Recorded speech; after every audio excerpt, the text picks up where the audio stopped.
Colombia en las últimas décadas ha estado en una coyuntura, que es la coyuntura del colapso del Estado, causado por razones muy particulares que tienen que ver, a mi criterio, con el que el mecanismo fundamental de acumulación de capitales en Colombia es las rentas, porque son unas rentas, las rentas del narcotráfico, que han crecido exponencialmente desde que el fenómeno empezó hace más o menos 40 años o más, y que han llevado paulatinamente a un colapso del Estado. Eh, Ese colapso no empezó ahora con este presentador de televisión, no. Él empezó antes, con el Taur Santos hubo colapso, con Uribe estábamos en el colapso, y hay un punto de la coyuntura que hay que retener, y yo lo he manifestado varias veces, y es que con el gobierno de Samper se evidenció frente al mundo y frente a la comunidad internacional que existe, eh, que el cartel de Cali había puesto un presidente con sus recursos económicos, porque así fue, así fue. Simplemente que como Colombia y Latinoamérica en general son países muy cantinflescos, él simplemente dijo que eso había sido a sus espaldas, ¿cierto? La coartada del cantinero. Cantinero, cuando hay un homicidio en el bar, al hacerse, antes se hacían reconstrucciones de los hechos, ¿cierto? Ya el procedimiento no necesariamente. Aquí, ¿qué pasó? El juez, los funcionarios. Oh, yo estaba aquí atendiendo y el señor lo mataron aquí. Sí, el señor lo mataron aquí en la barra. ¿Y usted no vio quién era? Y yo, no, pues cómo iba a ver, doctor, si me volteé a servir un aguardiente. Fue a mis espaldas. Entonces eso es la coartada del cantinero, la puso Samper y no pasó nada porque es un país hipercorrupto, ¿cierto? Hipercorrupto. Entonces, esa coyuntura ha estado existiendo durante décadas, no ha desaparecido. Las organizaciones que están en el conflicto han estado afectadas por esa pandemia del narcotráfico, la guerrilla y los paramilitares. Ambos hacen lo mismo en ese aspecto, se financian con esos recursos, ¿cierto? Y el Estado lo mismo. Colombia es un narcoestado, como lo es Venezuela y como lo es México. Entonces, estando en esas circunstancias, eh, el gobierno de Santos hizo, a mi modo de ver, una tramoya muy propia de él, que es un jugador profesional de póker, con un acuerdo de paz pegado con babas, porque acuérdense que cuando se debía hacer la implementación ya práctica, no fue capaz de hacer unos cambuches, no fue capaz de hacer unos cambuches, no le dio la gana, ¿cierto? Y empezó el juego de la farsa y empezaron a matar dirigentes sociales y de los reinsertados en el gobierno de él. Y siguió, obviamente, en el gobierno de Duque. Además, porque lo habían dicho de frente, ¿cierto? Y se ha refortalecido el paramilitarismo y la guerrilla también se ha fortalecido. Y el ejército y la policía no hacen nada, porque es parte de su función, ¿cierto? Del juego. Eh, entonces, en esas circunstancias dijéramos, de coyuntura económica, de crisis, de una violencia que atravesaba todo el país, viene la pandemia. Y la pandemia fue el acabose, pues claro, no solo en Colombia, a nivel mundial, ¿cierto? Porque el aparato productivo quedó paralizado. El aparato productivo quedó paralizado. Gravísimo, gravísimo eso. Para paralizar el aparato productivo se paralizó el aparato distributivo, el aparato de servicios, todo se paralizó. Y se entró en una profunda crisis económica y el Estado, los estados todos y el colombiano también tuvo que entrar a paliar eso con gasto público, con gasto fiscal, ¿cierto? Ese gasto fiscal ha estado en un ambiente que es el de la corrupción, muy propio de la sociedad colombiana, ¿cierto? Yo dije en una de mis intervenciones, que me oyeron miles de personas, que Duque y Carrasquilla eran el binomio de oro, que iban a terminar en la revista Forbes, que es la revista que saca cada 6 meses los hombres más ricos del mundo, y que ellos iban a estar ahí. Se comieron eso a dentelladas, porque aquí no hay organismos de control. Hay en el papel, la fiscalía es de bolsillo, la Contraloría es un muchacho de Risaralda, de la bandola, porque aquí la política es por bandolas, de la bandola de César Gaviria, y de Yepes, que es suegro de él, el jefe eterno del conservatismo en Caldas. Y el procurador que era el Cabezón Carrillo, ¿cierto? Que era que empezó a hacer política y a prepararse en el kinder de Gaviria. Y ahora está esa señora que es de la Casa Char, ¿cierto? Entonces, no vigilan nada, en la pandemia no han vigilado nada, han hecho un show de que cuántos tarros de atún se ha robado un alcalde y un gobernador, ¿cierto? Y la plata grande, grande, grande la han manejado el Carrasquilla y el Duque. Ejemplos, ¿dónde están las vacunas? No hay vacunas en Colombia. El, la pandemia ha estado pésimamente manejada, no solo porque Duque es un inepto, pues lo es un farandulero, un presentador de televisión, un vividor, pero el tipo de administrador de Estado no tiene nada, nada. Y Uribe lo sabía. Uribe es un tipo inteligente y lo sabía a quién estaba, qué paquete chileno estaba metiendo. Entonces, ha crecido la deuda a unos niveles del Producto Interno Bruto inmanejables dentro de los parámetros del Fondo Monetario Internacional y la Banca Mundial, que es lo siguiente. Yo le presto plata, ¿cierto? Como cualquier prestamista, los acreedores desde la época del Imperio Romano que inventaron el derecho, los acreedores me pagan, como sea. Entonces el acreedor se vale de formas legales, los acreedores más violentos se valen de otras formas, ¿cierto? Así, por ejemplo, se cobran las deudas entre las mafias, ¿cierto? Pero en Colombia, el Fondo Monetario Internacional, que administra capitales internacionales financieros, yo le presto, pero usted tiene que hacer unas cosas para poderme pagar. Es como cuando el acreedor le dice al deudor, hombre, yo sí te voy a prestar una plata, pero no gastes tanto, es que vos sos muy mujeriego, muy tomatrago. Si dejas de hacer eso, yo te presto. Entonces está la vigilancia de él. ¿No? Es un ejemplo, ¿cierto? Mutatis mutandi, lo mismo hace la monitoría. Entonces, Colombia, le puedo prestar, pero muéstreme que me va a bajar el déficit fiscal. Entonces Carrasquilla, que es un tramposo profesional, está en Panama Paper, inventó los bonos de agua, que es una estafa a los municipios. Dijo así, listo, vamos a hacer una reforma. Como ellos no tocan a los ricos, al capital financiero, porque pagan. Cada que hay una reforma ellos pagan de contado para que les den excepciones.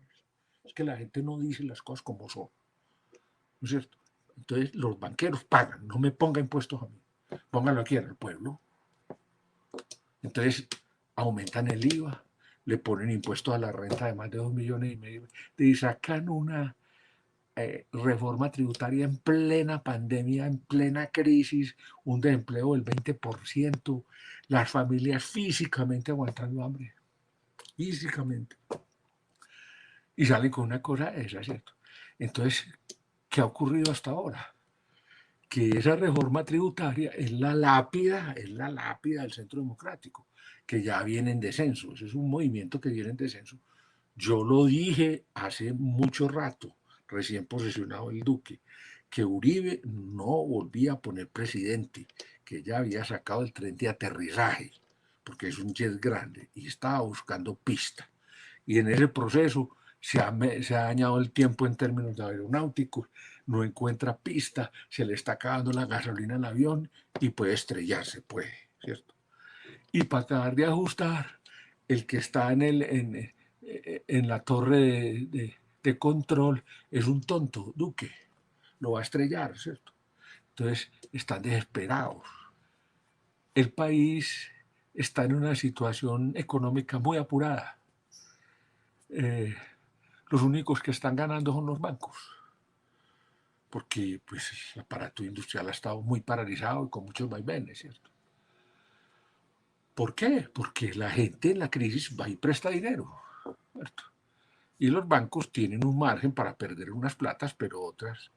Por eso no han soltado el dinero, porque le dicen al pequeño productor, pero es que no tenés capacidad para pagarme, me pedís 10 millones de pesos y yo te podré prestar uno, cuando recibieron billones, billones del Estado. ¿Cierto? Entonces, la reforma tributaria carga en lo fundamental una eh, expropiación de la clase trabajadora, una expropiación de los jubilados, de la tercera edad, aquellos que acostumbran ir a misa el día de elecciones y salir a votar por Uribe. Ahora les van a dar en la cabeza, ¿cierto? Les van a dar duro en la cabeza, ¿cierto? Eh, Uribe juega a policía bueno, un jueguito muy conocido, el policía bueno y el policía malo, ¿cierto? Policía malo, eso es una técnica de la policía internacional y la maneja a la perfección la policía americana y la policía inglesa. Coja el detenido, usted va, usted el policía malo, lo golpea, lo maltrata, lo asusta. Y luego entro yo, que soy el policía, hombre, ¿qué pasa? Vea, tómese una agüita, tranquilícese, cálmese, no le va a pasar nada, es que mi compañero se excede, pero colabórenos, dígame pues cómo fue el delito, cómo fue esto. Entonces aquí el policía bueno es Uribe, no me faltaba, y el policía malo es el otro tonto, ¿sí? Entonces saca el proyecto y entonces Uribe le dice, no, pero ¿cómo vas a hacer eso así? No podés, ¿cierto? No debes. Entonces le manda a los dos hijos a que le den lecciones de ética financiera en Palacio, a ese tontón, que no piensa sino en sus propios bolsillos. ¿Cierto? Carrasquilla me dijo esto y entonces por ventanilla nos llevamos esto. Y eso es toda una farsa. Eso es toda una farsa. El Narciso Fajardo, así lo denomino yo, el Narciso Fajardo, que se cree un artista de Hollywood, y algunas señoras y jovencitas creen que sí. El Narciso, está en franca decadencia, salió ayer a decir que no se debía hacer, junto con su jefe de campaña, la Claudia López. Uno no puede salirle a decirle al pueblo cuando está aguantando hambre, pare, deténgase. Eso es un peligro, claro. Es obvio, hay una pandemia, la gente va a estar cerca, si tenga tapabocas, muchos se lo quitan para poder gritar, y eso es un peligro, sí. Pero uno no puede hacer un balance diciendo no lo hagan. No lo hagan porque está la vida por medio. La vida no está por medio porque el gobierno de Duque no la ha defendido. No hay vacunas por torcidos y por chanchulleros. No hay vacunas. Las cosas hay que decirlas como son. ¿Cierto? Entonces ahora hay que se preocupa por la vida, por Dios. ¿Cierto? Entonces la gente va a salir a marchar. Descontesta, con ira, con rabia. ¿Cuánta gente? No sabemos. Mucha gente no va a ir por miedo. Otra gente porque la necesidad lo va a tirar a la calle. ¿Cierto? Pero uno le puede decir al sediento que salga a beber cuando está muriendo de sed porque el agua puede estar contaminada. ¿Cierto? El movimiento social en Colombia tiene que organizarse. El país tiene que cambiar porque esta burguesía burocrática y gasteril que nos ha mandado décadas, que esto no es de ahora, décadas, tiene que salir del poder. Y la forma de que salgan del poder es que el pueblo en las votaciones diga no más y vote por candidatos diferentes a ellos. La situación está indicando hasta ahora que eso puede ser posible. Ellos están desesperados. Sergio Fajardo no levanta. Por el contrario, cada vez más le salen más escándalos y más se hunde. La vicepresidenta no va a ser presidente de este país. Nunca, nunca. Ellos van a buscar un candidato de la derecha que los pueda unificar. Porque Uribe sabe que él no va a proponer, lo de él es una pantomima, sabe que él se tiene que plegar y pedir unas condiciones. Pero miren lo que les voy a decir, Uribe no pone presidente, pero sin Uribe la derecha no llega. minoría de la derecha no llega. Entonces, van a tener que buscar un candidato, no sé quién sea. Parece que puede ser posible que el señor Vargas Lleras otra vez se le vuelva a medir a eso. Creo que será como la tercera o cuarta, la ranchera, la tercera es la vencida. Eso lo cantaba Serpa y tampoco le resultó. Tiene el apoyo del segundo músculo financiero del país, los CHAR, el segundo músculo después de Luis Carlos Arbiento. Ya hizo las paces con ellos y muy posiblemente hace alguna fórmula con el hijo, el alcalde, el bateador, el beisbolista. No hay que quitar esa cachucha de beisbolista, ¿cierto? Un muchacho. Y estoy especulando, pero a mí me gusta hacer pronóstico, no importa equivocarme. Muchas veces acierto, son más los aciertos que tengo que los errores. Bueno, un candidato de eso le sirve mucho a la derecha, inmediatamente Luis Carlos Arbiente pone la chequera encima, llénenla. Capitales legales e ilegales se unen a ese proyecto. Colombia es un país que vive del fraude electoral desde que se fundó como republiqueta. En el siglo XIX, en una de las guerras civiles, Eutiquio Álvarez, liberal de los Santanderes, le dijeron que había una fórmula de parte de los radicales que era citar elecciones. Siglo XIX, y la respuesta de Eutiquio Álvarez es: el Partido Liberal no va a perder con papelitos lo que se ganó con las armas. El liberal. El liberal. Laureano Gómez ascendió al poder en 1950 a base de violencia, como pueden intentar hacerlo ahora, para mantenerse. Aquí están sobre la mesa todas las posibilidades. Este es un país hiperviolento. Yo lo he dicho, esto no es la burguesía venezolana chupadora de petróleo, no, y corrupta también, no.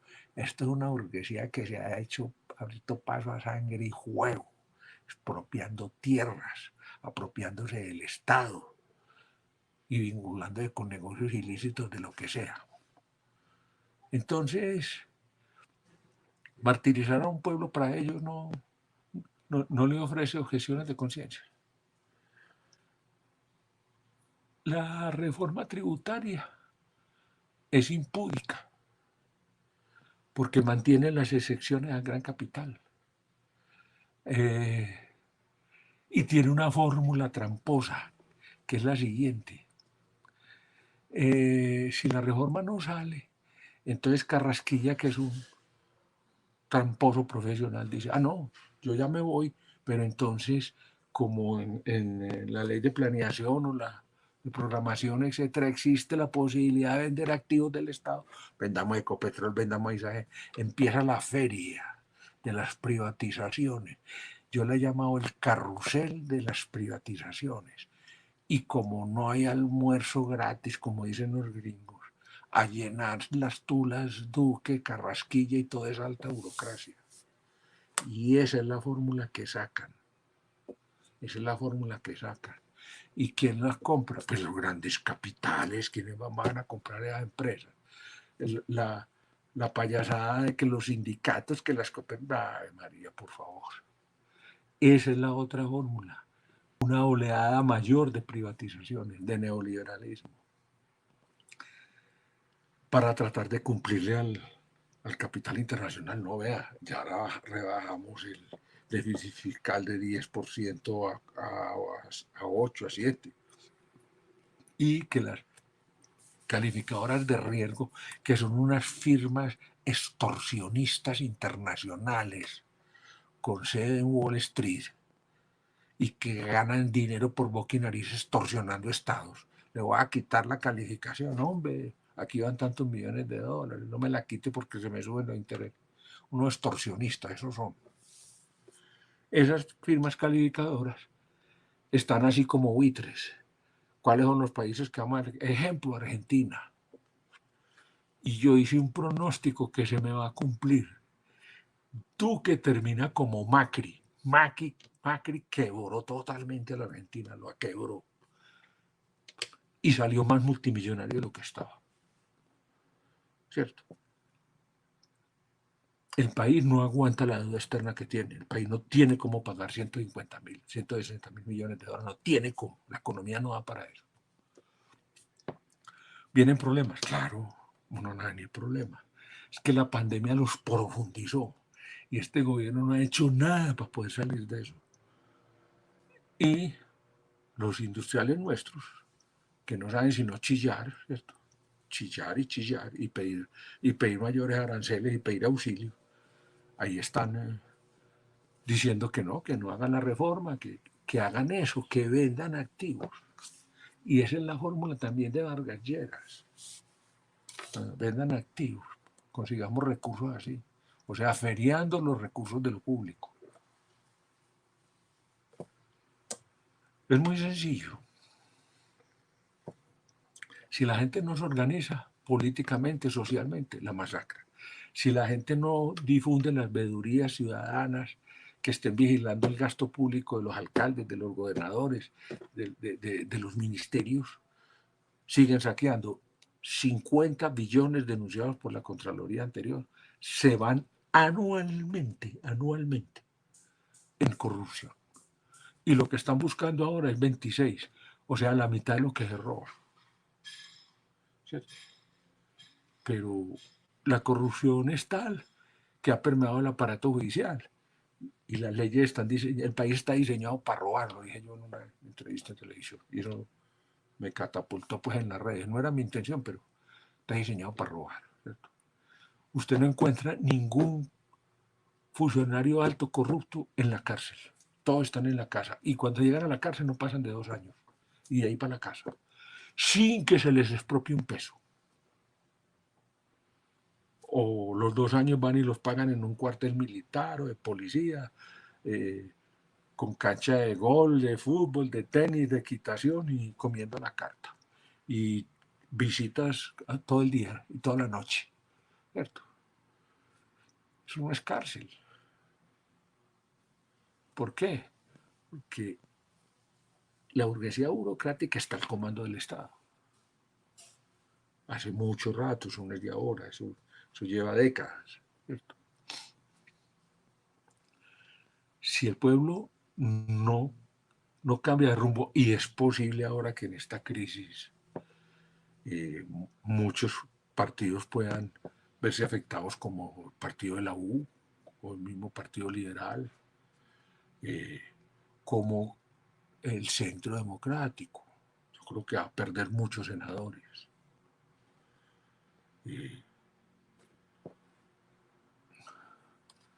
Le falta año y medio, poco menos de año y medio al señor Duque. El enterrador del uribismo es lo único positivo que tiene. Incapaz de cambiar rumbo, no es capaz, porque no le da la cabeza ni la gente que lo acompaña.